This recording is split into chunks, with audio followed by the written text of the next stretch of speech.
Hey guys, Sam from Amphis Makes. Happy Sunday. I hope your weekend has been fabulous and you have managed to get some good quality crafting time in. Welcome back to all my returners and hi to any newbies. So, if you're wondering why I have a bright pink hat even on my head, then that is because we are all making pink hats for breast cancer awareness, which is for the month of October, to remind you and encourage you to check your girls and get your mammograms. And if something's not right, go and get seen because early intervention saves lives. So, yes, that's my public service announcement over and done with. So, if you are new here, on a Saturday and a Sunday, I read you stories from this book here, which is Grimm's Complete Fairy Tales. A lot of people like an audiobook to listen to um, while they craft, so I have decided to read stories over the weekend. And yes, before this book, I did The Wizard of Oz. That has its own playlist as well.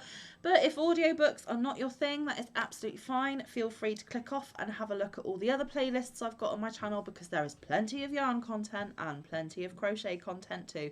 Because hey, that is primarily what this channel is about. So, little disclaimer, this book was written many, many, many years ago. Things have changed since then. Um, and any themes, hidden messages, that kind of thing, I am not saying that I share or support those.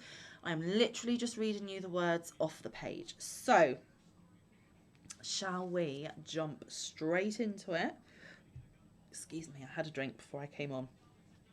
Okay, the book is on the table. I will be looking down. There is no need for you to be watching what I'm doing. You just need to listen, guys. It is not a show and tell. It is a listen and craft along. So, story 109, The Shroud. There was once a mother who had a little boy of 7 years old, who was so handsome and lovable that no one could look at him without liking him, and she herself worshipped him above everything in the world. Now it so happened that he suddenly became ill, and God took him to himself, and for this the mother could not be comforted, and wept both day and night. But soon afterwards, when the child had been buried, it appeared by night in the places where it had sat and played during its life, and if the mother wept, it wept also, and when morning came, it disappeared.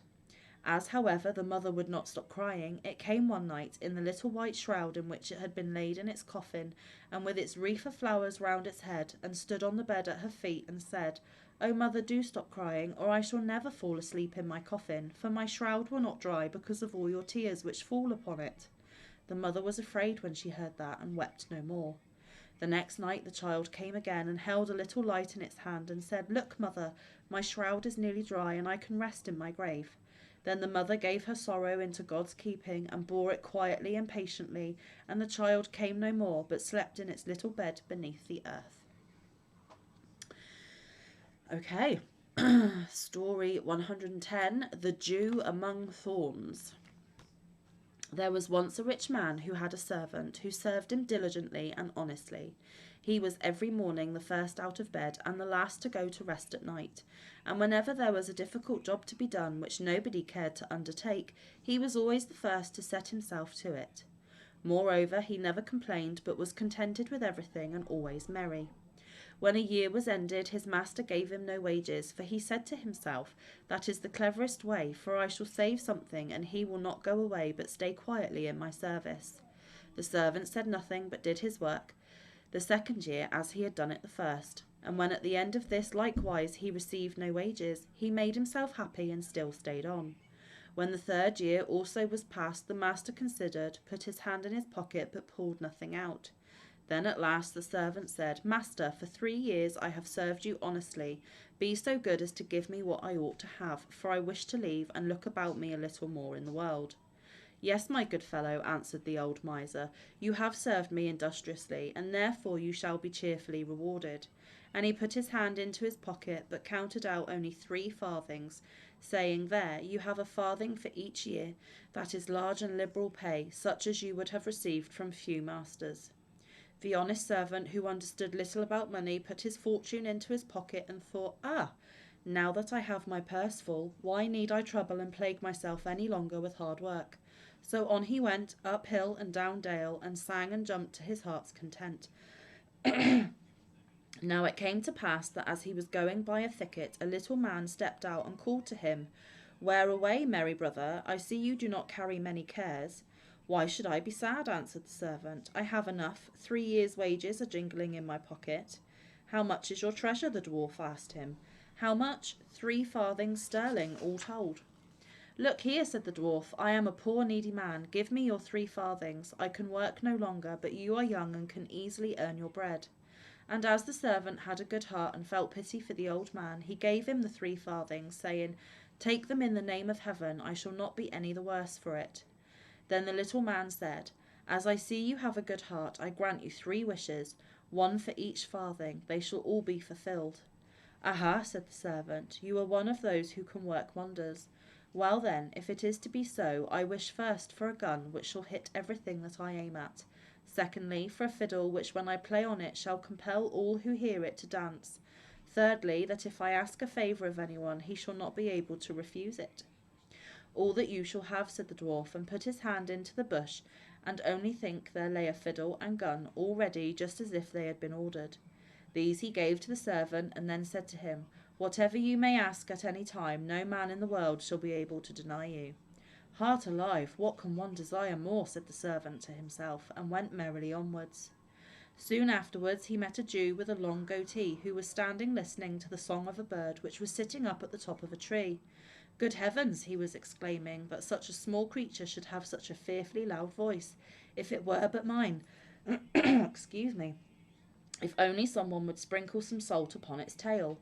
If that is all, said the servant, the bird shall soon be down here, and taking aim he pulled the trigger, and down fell the bird into the thorn bushes. Go, you rogue, he said to the Jew, and fetch the bird out for yourself. Oh, said the Jew, leave out the rogue, my master and I will do it at once. I will get the bird out for myself, as you really have hit it. Then he lay down on the ground and began to crawl into the thicket. When he was fast among the thorns, the good servant's humour so tempted him that he took up his fiddle and began to play. In a moment the Jew's legs began to move and to jump into the air, and the more the servant fiddled, the better went the dance. But the thorns tore his shabby coat from him, combed his beard, and pricked and plucked him all over the body.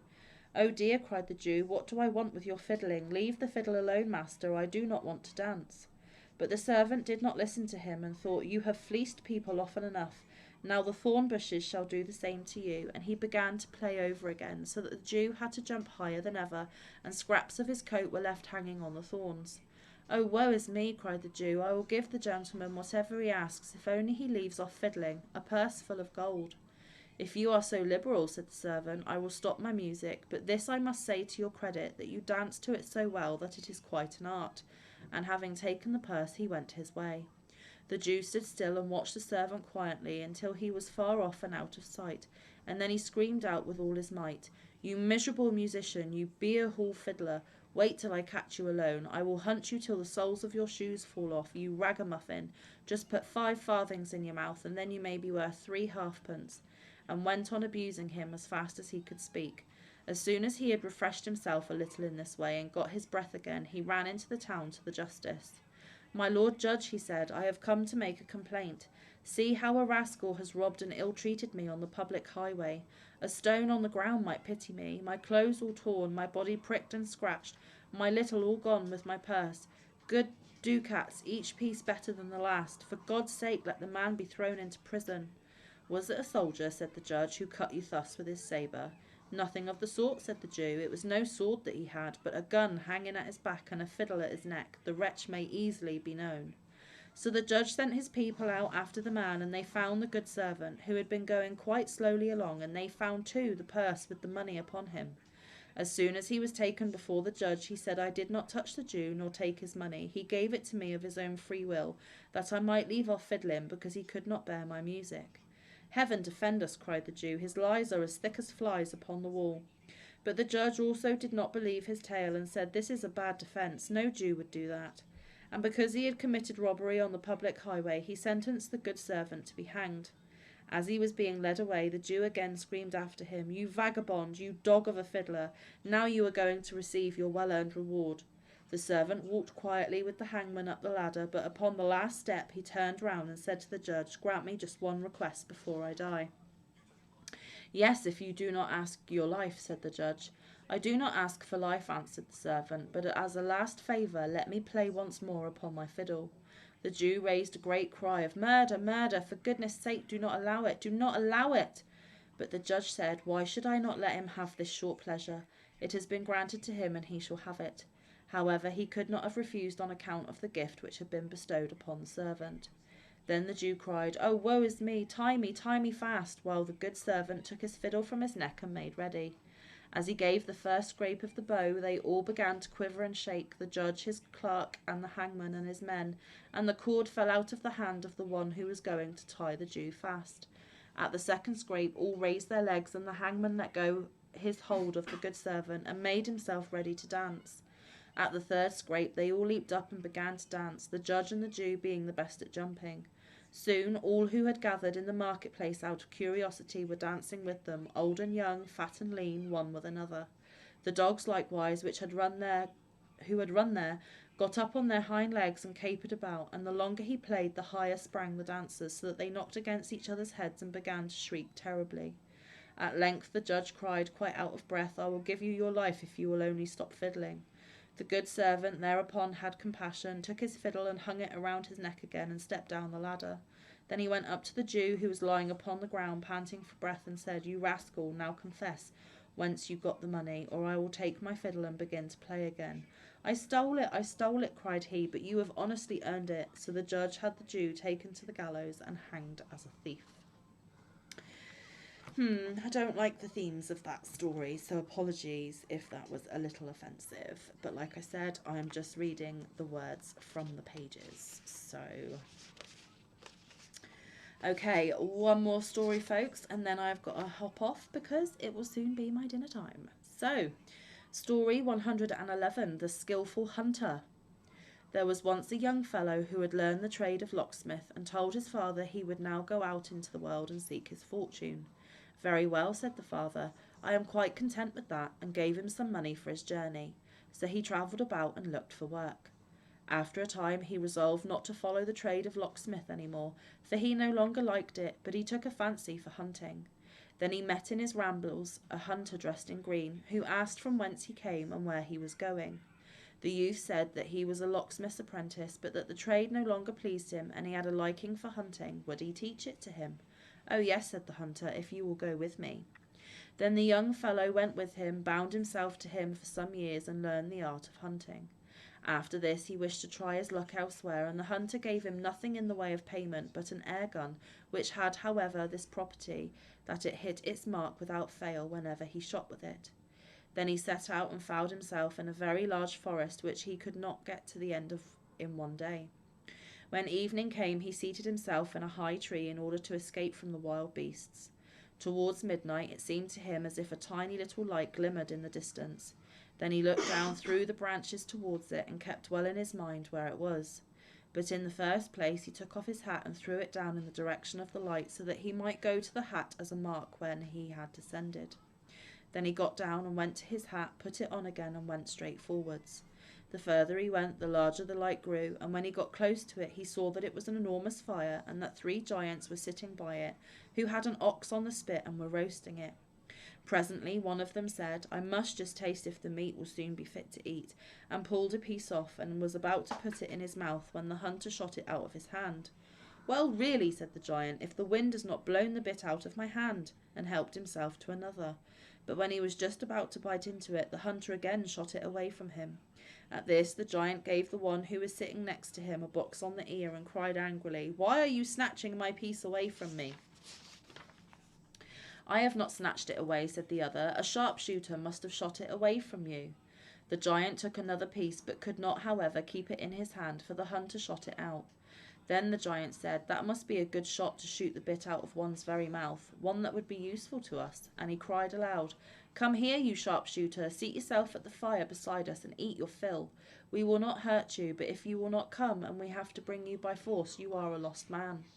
At this the youth went up to them and told them that he was a skilled hunter, and that whatever he aimed at with his gun he was certain to hit.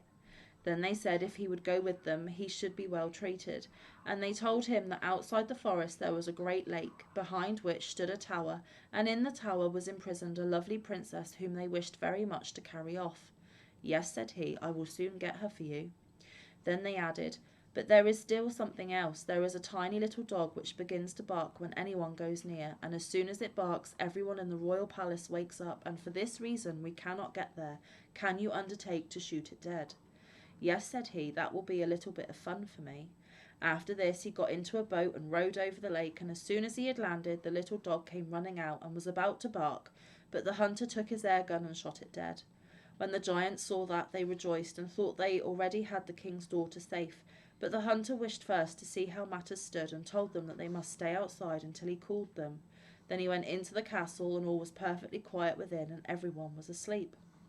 When he opened the door of the first room, a sword was hanging on the wall, which was made of pure silver, and there was a golden star on it, and the name of the king, and on a table near it lay a sealed letter which he broke open, and inside it was written that whoever had the sword could kill everything which opposed him.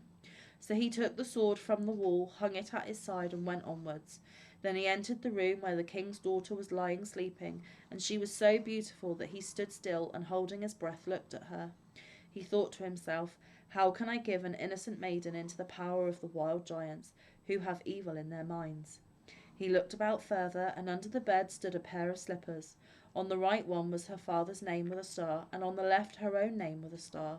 She wore also a great neckerchief of silk embroidered with gold, and on the right side was her father's name, and on the left her own, all in golden letters. Then the hunter took a pair of scissors and cut the right corner off and put it in his knapsack, and then he also took the right slipper with the king's name and thrust that in. Now the maiden still lay sleeping, and she was quite sewn into her nightgown, and he cut a morsel from this also and thrust it in with the rest, but he did all without touching her.